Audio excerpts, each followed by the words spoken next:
यह कहानी मैंने अपने गांव के ही एक बुजुर्ग जो दिल्ली में काम करते थे उनसे सुनी थी। एक बार की बात है कि कुछ अंग्रेज शिकारी भारत के किसी जंगल में शिकार पर गए। उस जंगल के बाहर एक डाक बंगला था, पर उसमें पहले से ही कोई बड़ा अंग्रेज अधिकारी ठहरा हुआ था। इसलिए इन अंग्रेज शिकारियों को जंगल के बीच बने एक पुराने डाक बंगले में रुकना पड़ा। इस डाक बंगले का रखवाला अपने परिवार के साथ रहता था और डाक बंगले में रुकने वाले लोगों की सेवा करता था। इस रखवाले के परिवार में उसकी बीवी तथा लगभग 16-17 साल की उसकी एकमात्र लड़की थी।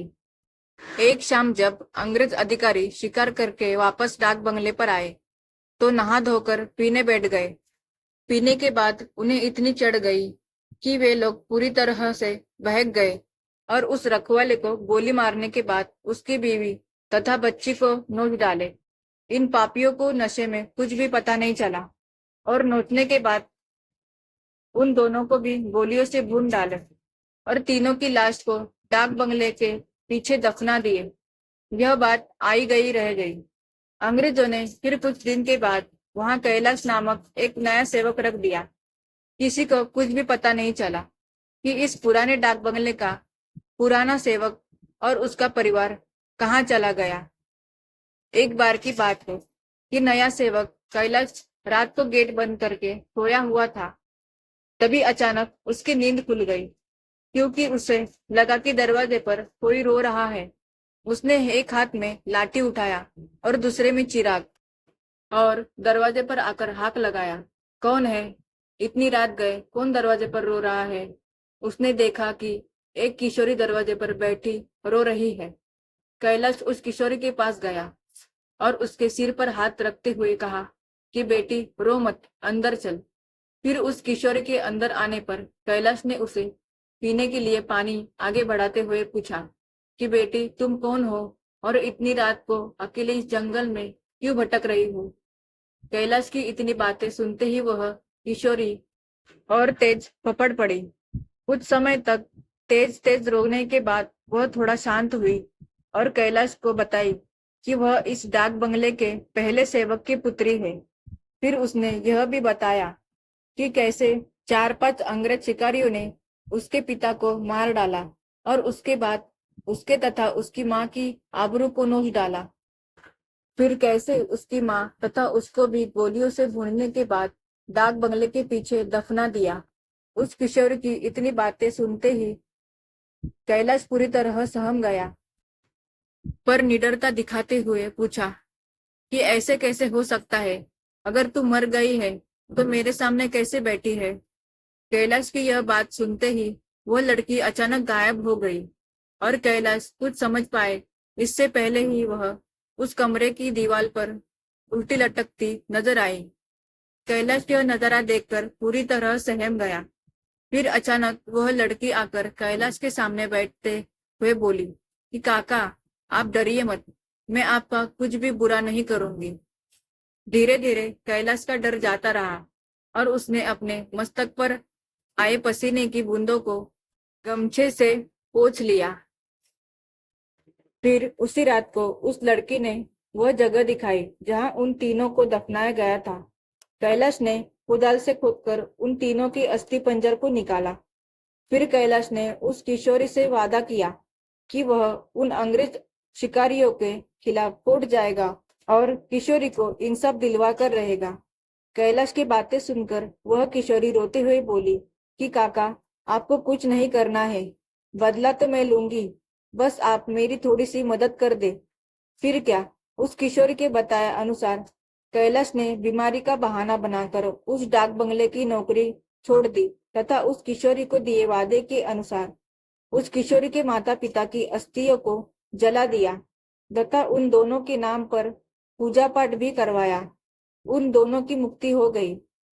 पर लड़की के कहे अनुसार कैलाश ने न लड़की के अस्थि पंजर को जलाया और न ही उसके क्रियाकर्म के लिए कोई अनुष्ठान पूजा पाठ ही किया, क्योंकि किशोरी ने कहा था कि अगर उसके लिए भी पूजा पाठ हो गई तो वह इस भूत की योनि से मुक्त हो जाएगी और फिर उन दरिंदों से बदला नहीं ले पाएगी। समय बीतता गया और अब उस डाक बंगले में कोई नया सेवक आने को भी तैयार नहीं होता, क्योंकि कैलाश वही आसपास मंडराता रहता और नए आने वाले सेवक को भूत की कहानी सुनाकर भगा देता। कभी कभी वह किशोरी भी अपने कारनामे से आने वाले नए सेवक को 9-2-11 कर देती। पर उस बंगले पर शिकारियों का आना कम नहीं हुआ। वे आते और खुद ही अपना व्यवस्था करते, पर जो अब आता वह वापस नहीं जाता, क्योंकि उस डाक बंगले में ठहरने वाला हर अंग्रेज शिकारी उस लड़की का शिकार हो जाता। कभी कभी तो ऐसा होता कि वह लड़की किसी अंग्रेज शिकारी को अपने लटको झटकों में फंसाकर उस डाक बंगले में लाती और रात को अपनी असली रूप में आ जाती और डराकर उस अंग्रेज को मार डालती और उसका खून पी जाती। यह क्रम चलता रहा और उस डाक बंगले में मरने वाले अंग्रेज शिकारियों की मौत रहस्य ही बनी रही। अंग्रेज अधिकारियों के लाख कोशिश के बावजूद न हत्यारा पकड़ में आता और न ही मरने वाले अंग्रेज शिकारियों अधिकारियों की मौत का कारण पता चलता। धीरे धीरे यह खबर आसपास के क्षेत्रों में अंग्रेज शिकारियों आदि में फैल गई कि पुराने डाक बंगले में ठहरने वाले हर शिकारी की रात तो होती है, पर वह दूसरे दिन का सूरज नहीं देख पाता। 2-3 और वर्ष बीते और अब वह डाक बंगला खंडहर हो गया, क्योंकि अब किसी में भी हिम्मत नहीं थी कि वहां ठहरे। आखिर किसको अपनी जान की परवाह नहीं होती। पर वह किशोरी भूतनी जो अब युवती बन गई थी, उसी डाक बंगले में रहकर अपने हत्यारों का इंतजार करती। दिन में उधर आने जाने वाले लोगों को उसका एहसास होता, क्योंकि वह बराबर रोती रहती पर किसी को दिखाई नहीं देती। एक बार की बात है कि वह युवा भूतनी उस जंगल में रह रहे एक युवा भूत तथा युवा भूतनी के संपर्क में आई। ये दोनों आदिवासी थे और जंगल में लकड़ी काटते समय किसी अंग्रेज शिकारी के शिकार बन गए थे। युवा भूतनी उन दोनों को लेकर शहर की ओर निकल गई।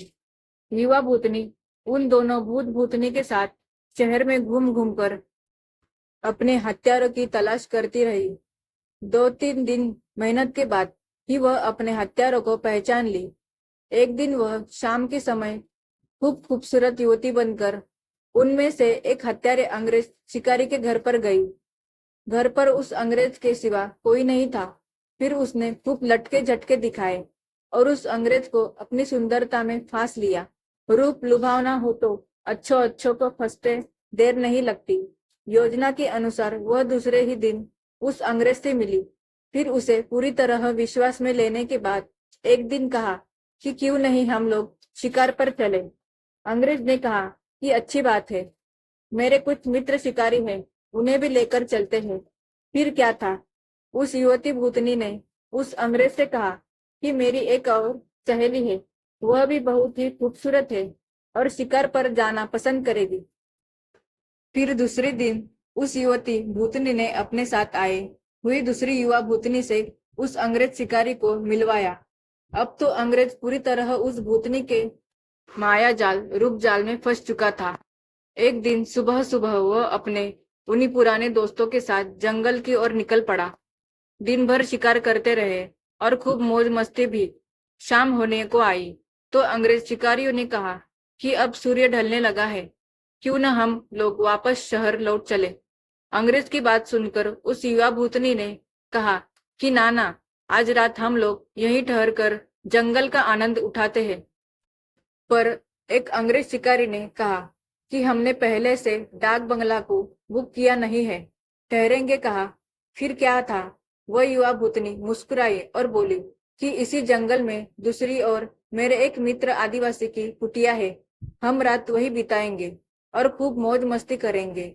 अब हुआ यूं कि उस युवा भूतनी की योजना के अनुसार देखते ही देखते उसके मित्र युवा भूत ने एक मंडई तैयार कर ली थी। ऐशो आराम की सारी चीजें भी ला दी थी। उन दोनों युवा भूतनी के साथ ये अंग्रेज उस मंडई में पहुंचे। इन अंग्रेज शिकारियों को उस मंडई की दशा देखकर अजीब लगा, क्योंकि उस मंडई में महलों, बड़े बड़े होटलों जैसी व्यवस्था थी। रात को पार्टी शुरू हुई तथा साथ ही अंग्रेज अधिकारियों की सिट्टी पिट्टी गुम होना ही। क्योंकि पहले तो उन दो युवा भूतनी जो देखने में बहुत खूबसूरत लग रही थी, अचानक बहुत ही डरावनी रूप बना ली। ऐसा रूप जिसे देखते ही अच्छे अच्छों की पैंट गीली हो जाए। फिर क्या था, उन भूतनियों ने गिलास में खून भरकर लाकर उन अंग्रेजों को पिलाना शुरू कर दिया। किसी अंग्रेज की हिम्मत नहीं थी कि वह ना करे, क्योंकि सबके सब पूरी तरह से डरे हुए थे और कांप रहे थे। अचानक आदिवासी युवा भी विकराल रूप में आ गया और अचानक उछलकर पास के एक मोटे पेड़ की मोटी शाखा को उछलकर इतना जोर से खींचा कि चर्र की आवाज के साथ वह मोटी शाखा टूट गई। उसके बाद वह विकराल भूत उन अंग्रेज शिकारियों में से एक को पकड़कर पैर के नीचे दबाकर देखते ही देखते चीर दिया और उसके खून को पीने लगा। उसका खून पीता देख दोनों भूतनियों ने भी लंबी लंबी विकराल चीप निकालते हुए खून पीने में उसका साथ देने लगी और साथ ही अपने बड़े बड़े नाखूनों से उसका शरीर जगह जगह से चीरने लगी। उस युवा भूतनी ने तो भयानक आवाज निकालते हुए दौड़कर एक दूसरे अंग्रेज शिकारी के पास पहुंची और उसकी आंखों में अपनी विकराल भयावह भाले जैसे नाखून को डालकर उसकी दोनों आंखों को निकाल कर खा गई। इसके बाद उन तीनों भूत ने एक एक कर सभी अंग्रेज शिकारियों को मार डाला।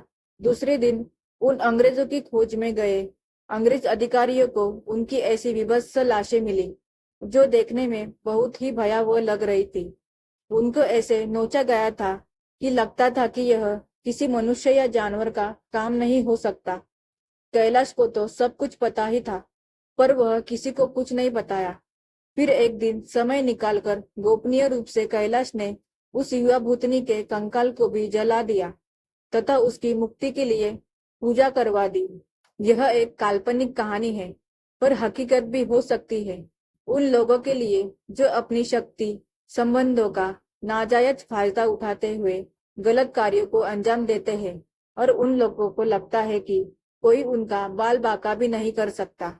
हमेशा वैसा ही कार्य करें जैसा आप दूसरों से अपने तथा अपनों के प्रति चाहते हैं। जय बजरंगबली। दोस्तों, आपको ये कहानी अच्छी लगी हो तो वीडियो को लाइक और चैनल को सब्सक्राइब करना ना भूलिए। तो मिलते हैं अगली कहानी में। धन्यवाद।